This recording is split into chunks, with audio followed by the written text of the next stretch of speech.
Welcome to Answers from Within. From the author of the All-Knowing Diary, Mind Lies into Truths that will set you free.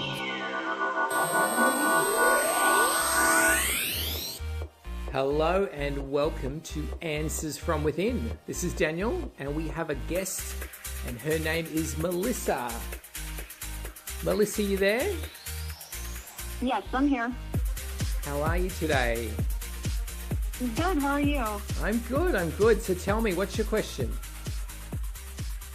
So, for about 23 years now, I've had this constant pain from like the middle part of my back all the way up through my head on the right side. It goes up to my ear, and it's like a burning spasm pain.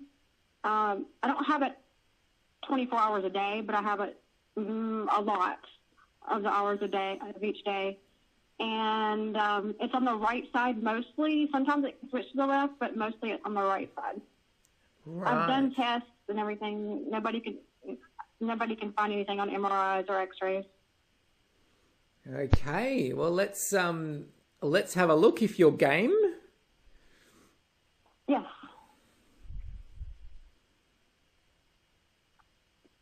Okay, the very first thing that I'm being shown is a lack of self-belief in your ability to navigate and get through life. There is this fear, like, holy shit, I'm going to screw this thing called life. I'm going to screw it up. I can't possibly get all this right.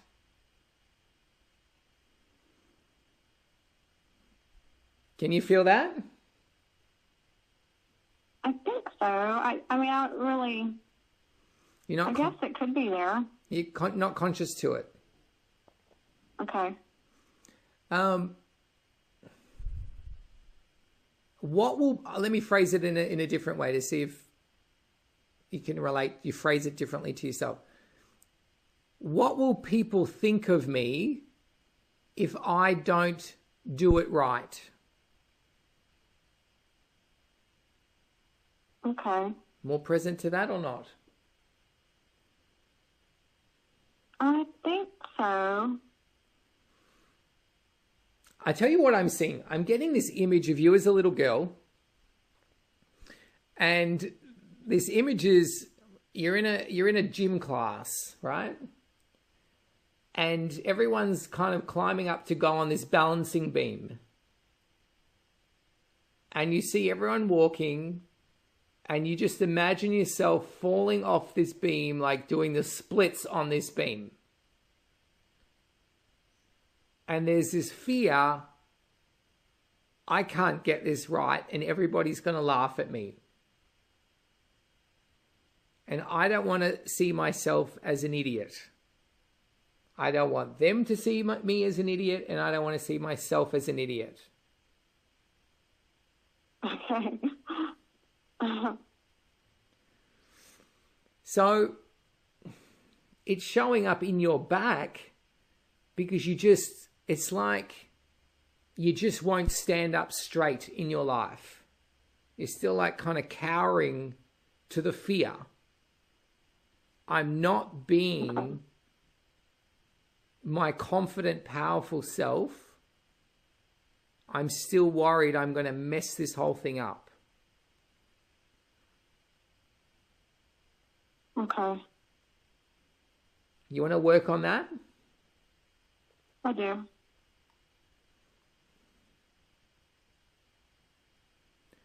What you needed to know early on, and we're going to bring this in, integrate it now, but what you needed to know was, I'm happy to mess things up. Okay. Right? We get so afraid of it. But your truth was, you know what? I love getting a pile of Play-Doh or clay and making a mess. I love what happens in the creative process of destroying something, of breaking something, of reinventing something. I love messing things up. And when you hear me say that, how's that feeling for you?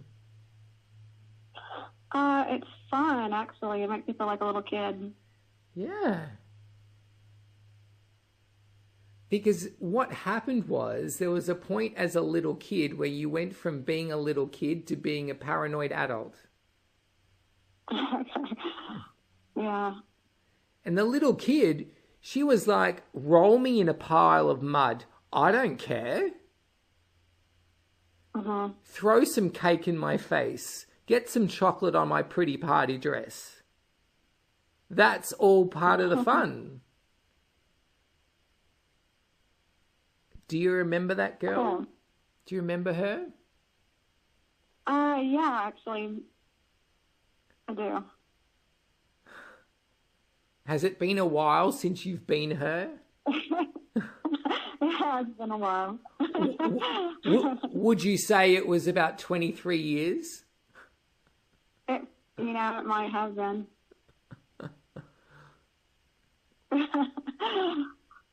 The minute you stop being her, your back seized up. Okay.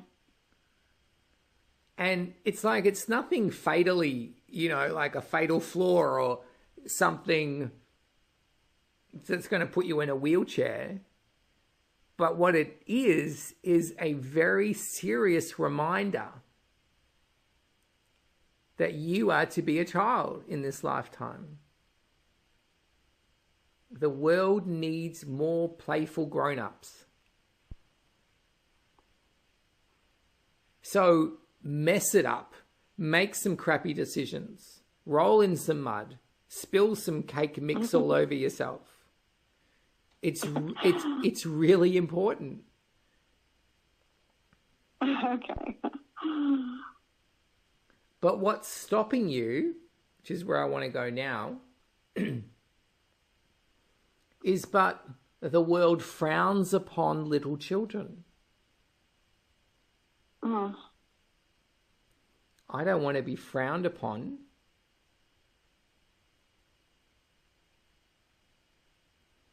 Okay. But guess who's frowning upon you now? Me. Yes. In trying to avoid all the adults frowning upon you, you've turned into someone you now frown upon. Which is keeping that back condition in place. You can't ever become free of that whilst you're like looking at yourself going, oh no, what have you become?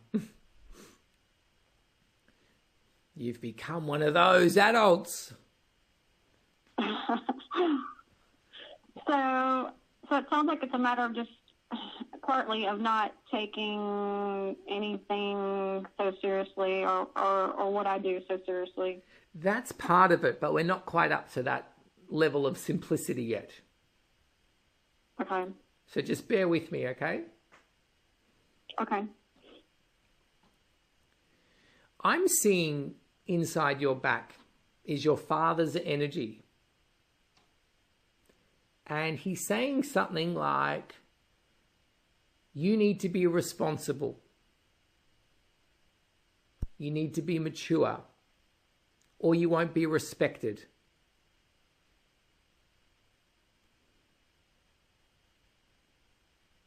Now, I don't know whether you recall any such conversation, but his energy is stuck in your back. Okay.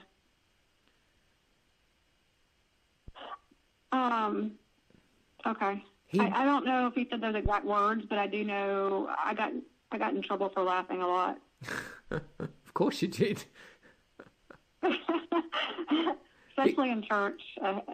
It's the funniest thing to me. Exactly right. Because what I was about to say, what I see in there, he's saying, you need to take life seriously. You need to be serious in life. And it irked him. It irked him so much that you were playful and carefree, happy-go-lucky. It used to just rock him to his core. Because he lost that within himself. So if I'm going to be serious, you bloody hell better be as well.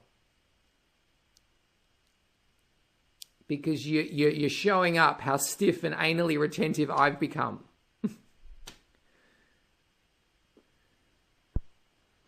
Yeah? That got me a little woozy in the head just now. Yeah, we're loosening his energy out of your back. Cool. And you've kept it in your back. I'll tell you why. You were taught to be very respectful of your father. To listen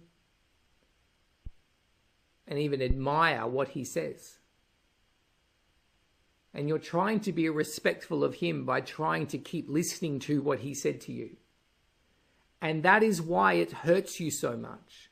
That is why you have this pain in your back, because his words, you need to take life seriously. You need to be more serious.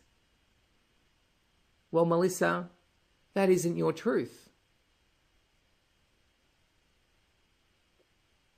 So your body is a vessel of truth, and it's going to show up whether something's true or something's not true. And things that are not true show up as pain, illness, and diseases.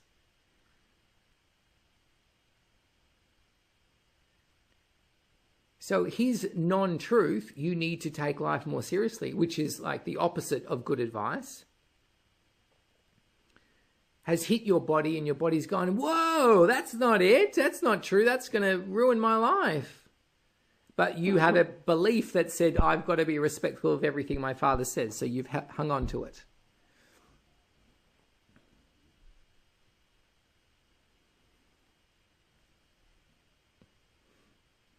Okay? Okay. So, are you ready to let that go yet or not? Yes. All right, here's how we let go of it.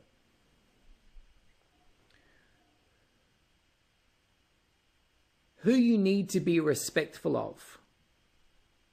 Now, I'm going to even let you finish this sentence. Who I need to be respectful of is A, my father, B, myself. Myself. So just hold that within yourself for a second. Say to your body, like have that really sing through your body. It's more important that I'm respectful of myself. Forget my father. Get that out of me. I need to be respectful of myself and embracing the truth that I'm a bit like Peter Pan and I'm not to ever grow up. That is being respectful of myself.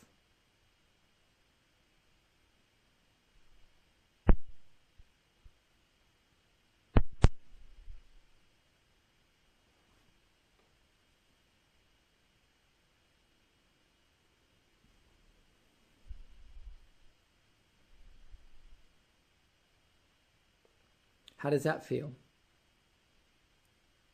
Just thinking in. There's one thing in the way still. I think this is the last blockage for you, okay? Okay. What's in the way is my father is always right.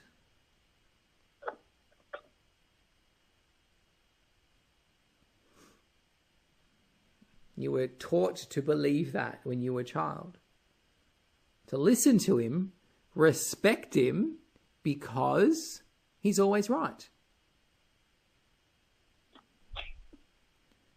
But the truth is, the reason you went to church so often, the reason he had you do all of that study, was because he felt so wrong. He felt he wasn't right. and he needs saving. He needs help. So all of that was his, I guess you can look at it as his way of saying, look, I don't even see myself as right. You shouldn't. Look at all this extra help I'm going for. I'm not in church because I think I'm getting it right. I'm in church because I think I'm getting it wrong. Uh-huh. He was learning. He was stumbling. He was doing his best. He was trying hard, but he wasn't right. And because he wasn't right, he wanted you not to miss out and thought, well, I better save her and I'm going to get her into church to save her. And various other things that he did. So let it out of your back. Send that energy out and say, don't need you in there anymore, Dad. You weren't giving me truth. You weren't always right. And I can respect you without having you in my body. And I'm going to respect myself even more by listening to my truth. So out you get out of my body.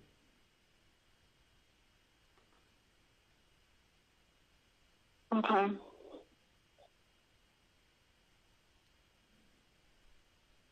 And let me just see how that went. Yeah, it's fading out. I can see it shifting out of your body. Slowly. You're kind of saying your goodbyes. Very slowly. Yeah, you don't need that energy in there anymore. Okay? Okay. All right, my dear. How are you feeling with that? Good. Thank you. I appreciate it. You're welcome. So if you've got a question that needs answering, come on to the show. Go to discoverui.com and click on the podcast icon at the top of the page.